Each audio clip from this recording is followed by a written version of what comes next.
In today's video, we'll be taking a look at the DT Watch Ultra 2 Pro, which is a $30 alternative to the Samsung Watch 8 Classic and comes with a rotatable bezel. I hope this video answers all of your questions about this smartwatch, but if you're new here, a subscribe to the channel will be highly appreciated. Thanks a lot to everyone who is now subscribing to the channel instead of just watching the videos, but still 90% of the people who watch my videos are not subscribed to the channel. So make sure to hit the subscribe button and turn on notifications so you do not miss out on the future videos. Also, you can subscribe to Unbox with iMAT for the latest product unboxings. I've also uploaded the Samsung Watch 8 alternative, the DT Watch Ultra 2 unboxing on their channel, so go check that out.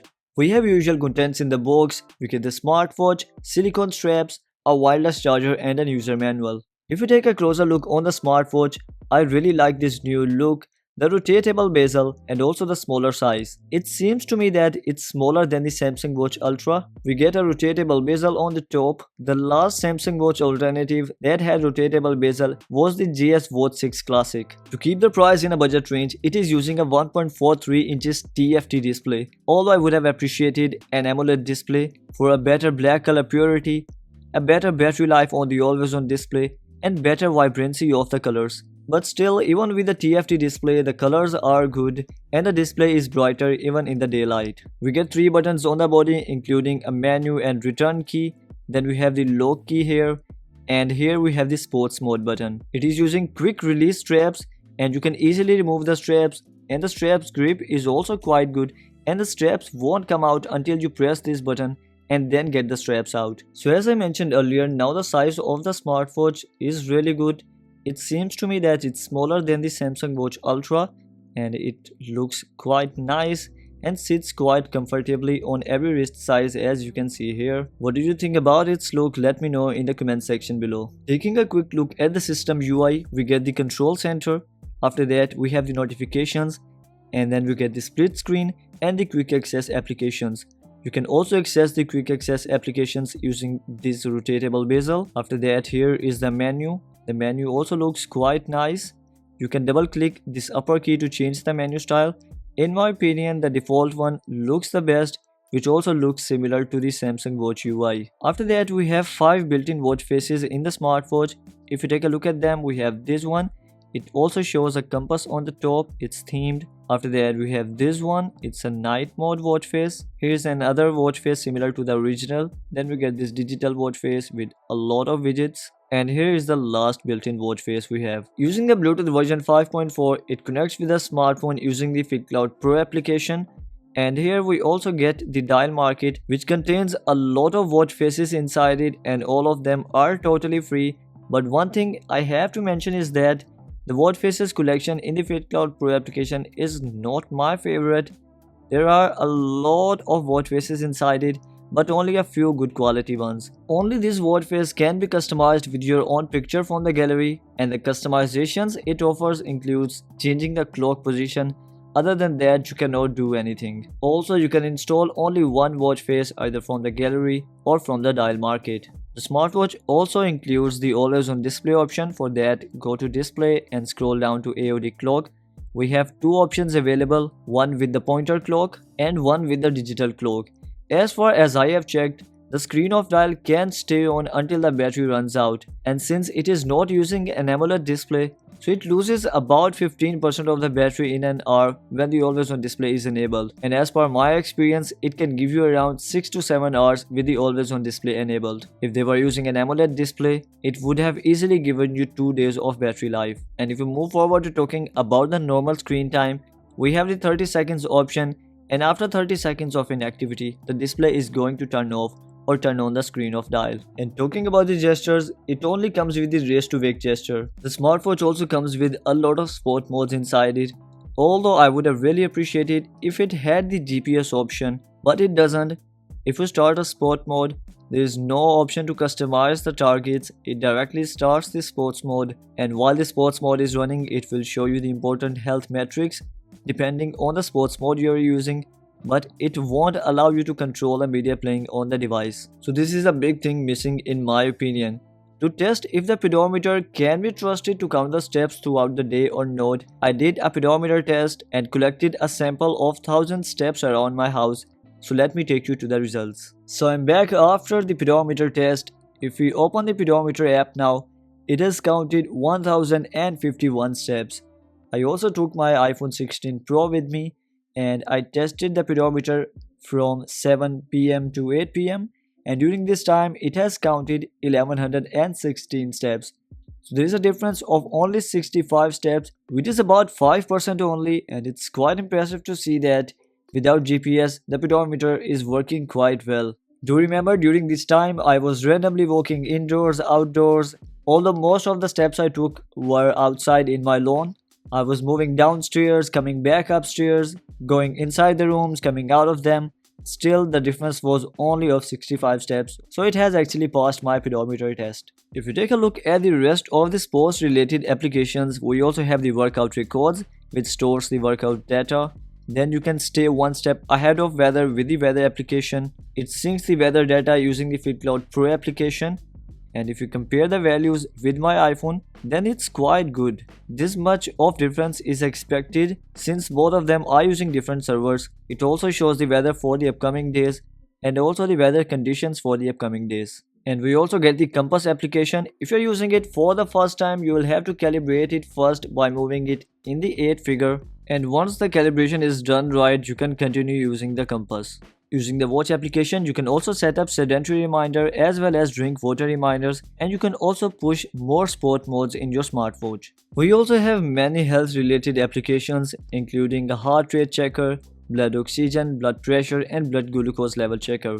If I have to be honest, the only applications that I trust is the heart rate and the blood oxygen level checker. So in order to check the heart rate accuracy, I performed the oximeter test pre-workout as well as post-workout. So let's head over to that. So while doing the oximeter test, it's better to wear the smartwatch at a 2-finger distance from the wrist bone. So let's take the first reading. So here's the first reading. Both of the devices are showing similar values. Currently it is showing 76 beats per minute and the smartwatch has also shown the final value. Let's try it once again. Currently we are at 75 beats per minute. This time the value is higher and it's also rising on the oximeter, as you can see. So as of now, the smartwatch has passed my oximeter test at rest mode. So now I'm gonna do some exercise and then we'll see if it will still show similar values or not. So I'm back after the workout. Let's turn on the oximeter as well as the heart rate checker on the smartwatch and let's take a fresh measurement. So both of the devices are once again showing similar values. We have 140 beats per minute on both of the devices. And now let's take a fresh measurement as I'm now relaxing and my heartbeat value is coming to a normal value now.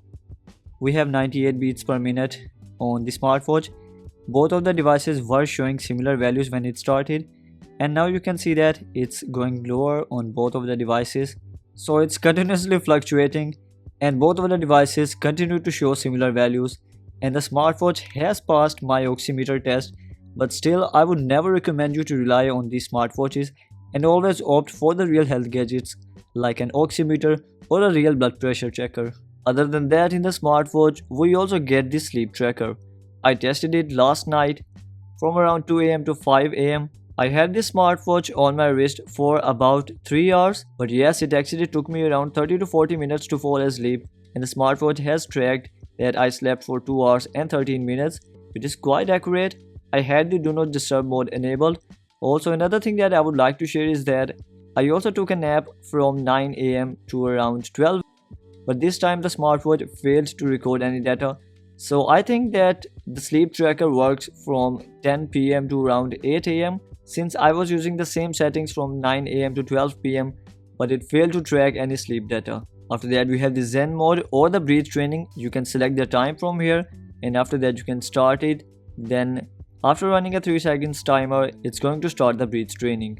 Since a lot of you ask, yes, the smartwatch can connect with Apple Health, but it cannot connect with Strava, although we have the WeChat Sports option here. Let's talk a bit more about the FitCloud Pro application. Inside it, we have the push notifications option, which also has the more reminders option, so that it can send you the notifications for even those applications which are not mentioned here. When you receive a new notification, it vibrates and when you turn on the display, it will show a full screen prompt. Here's how it looks like in the notification center. Unfortunately, it does not support scrolling and it also doesn't support emojis. It also does not have the red dot alert for the unread notifications since it shows a full screen prompt, so all of the notifications are already read. It also supports Bluetooth calling. You can turn it on by going to this phone icon and turning on the call audio. Once it is enabled, you will be able to answer the calls directly on the smartwatch, and after accepting it, we have the option to transfer the call to the smartphone and then back to the smartwatch, and here we have the sound adjustment and the mute option. If it is not showing the name of the caller for you, then go to settings, and after that go to Bluetooth, then your smartwatch connection, and here make sure that sync contacts is enabled. Using Bluetooth calling, you can also use the voice assistant option directly on the smartwatch, by which it will turn on the voice assistant on your smartphone and you can directly give commands. You might have noticed the music mode here, so if it is disabled, when you open the music applications in the smartwatch, here it is, you will be able to control the media playing on the device without shifting the sound to the smartwatch.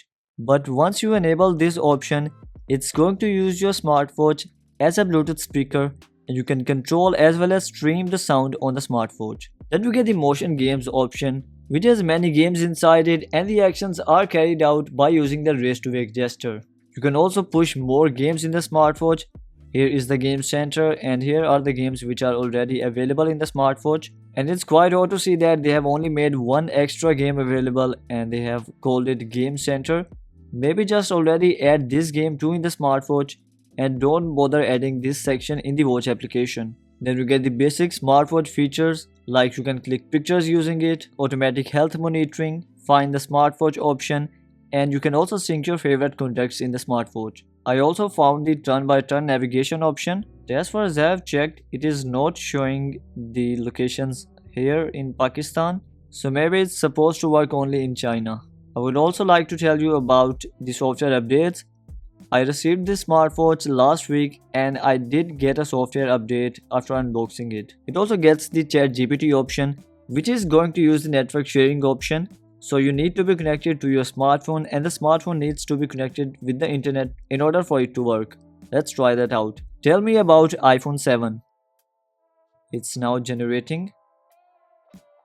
The iPhone 7 is a smartphone released by Apple in September 2016. So here it is showing the answer.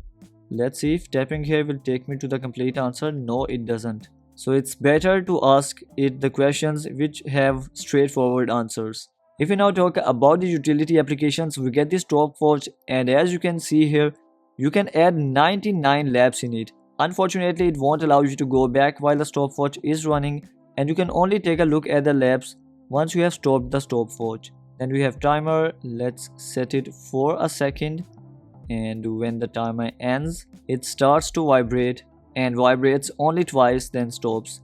So in my opinion, it can easily go unnoticed. Talking about the alarm clock, this is something that I don't really like about the FateCloud Pro smartwatches. So you won't be able to add alarms directly in the smartwatch. You'll have to use the watch application, and once you have added an alarm here, let's set it for 6:56. You can turn it off or on from here, but you cannot edit or delete the alarms or add new alarms directly in the smartwatch. So here's how the alarm is shown. It rings as well as vibrates and also shows the snooze option. So a lot of you might be interested in knowing if you can turn off the ring option in alarm. Let's try out the vibration option in the vibration and ring, and I'm gonna set a new alarm for 6:57, and now we'll see if it will vibrate only or it will still ring. So here's our new alarm. This time it's only vibrating. So this is a good thing to see that it has the vibration, mute as well as vibration and ring option for the alarms. Then we get the calendar option. Unfortunately, we do not have the option to add events, but you can take a look at the calendar for the upcoming and the previous months. And the last application in the utility section is the calculator, which has the basic functionalities like multiplication, division, subtraction and addition, but it misses the percentage option. It comes with a 260 mAh of battery capacity, which takes around 2 to 3 hours to fully charge from 0%.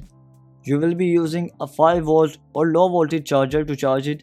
Otherwise, fast chargers can actually damage the battery of these smartwatches. If I share my experience with the battery life, then with the screen of dial disabled, it can easily give you 5 to 7 days of battery life. But if you talk about the screen of dial, then as I mentioned in the beginning of the video, it's going to last for only 6 to 7 hours with it enabled, as it does not come with an AMOLED display, and with the TFT display, all of the lights at the back are on, which consumes a lot of battery. So in my opinion, if you're getting one for yourself and you want a good battery life, then it's better to keep the screen of dial disabled.